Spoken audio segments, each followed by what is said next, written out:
What is up guys, Carl here. Today we are unboxing and having a first look at the Corsair H80.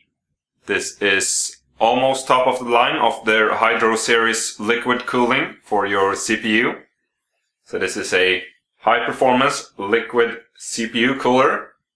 So pop that on your CPU and you got premium cooling all in one kit without having to worry about pumps or any other water cooling related stuff.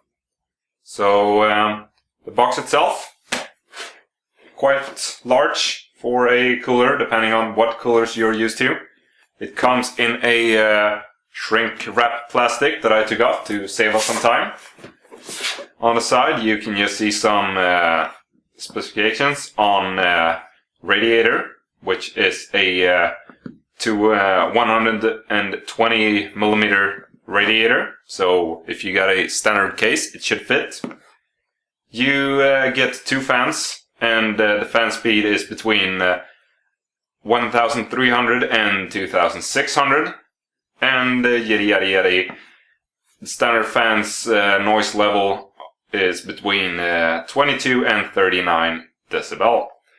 So yeah, back, just some information about the product itself.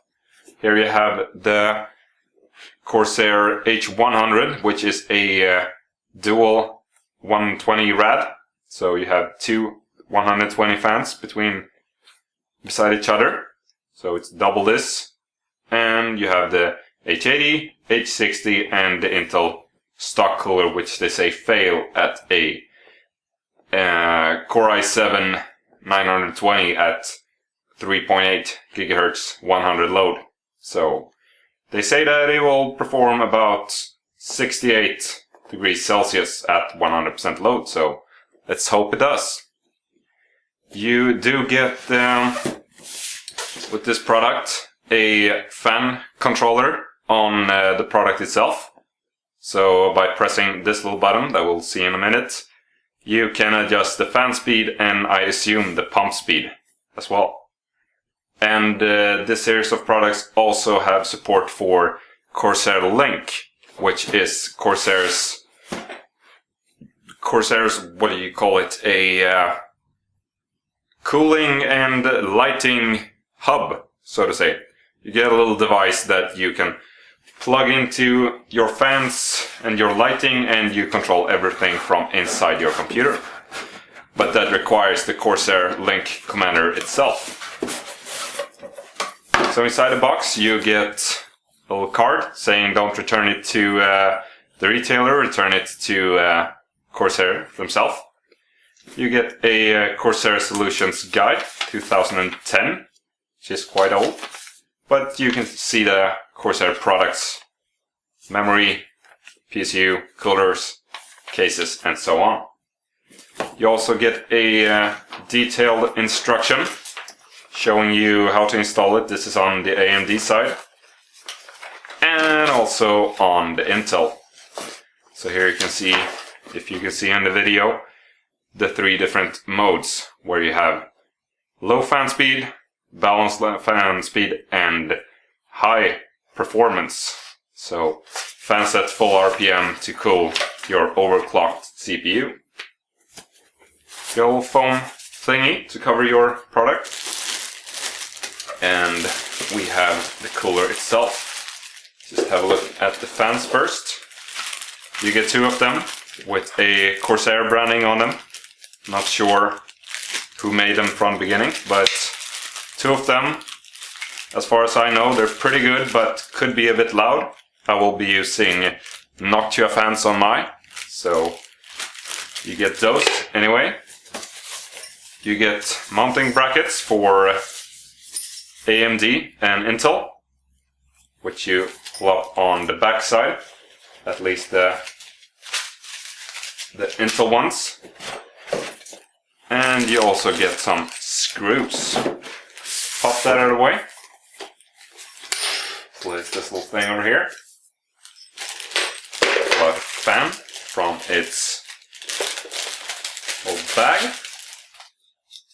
And it's about 30 centimeters standard length cable 3-pin adapter that you plug into the cooler itself.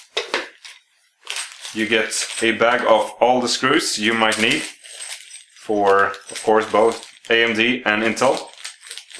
And I forgot to say that this one supports pretty much any current and future-proof sockets. So 1155, 1156. Let's see if it supports 775. I would assume it does.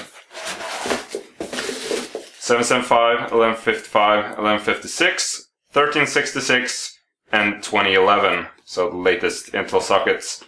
And the AM2 and AM3 sockets as well. So if you buy it, you are pretty much covered and ready for future motherboards using the 2011 if you're using Intel. So here we have the main product itself. It's a quite thick radiator, and I'm not sure how much you can see of the density of the fins, but it's quite dense.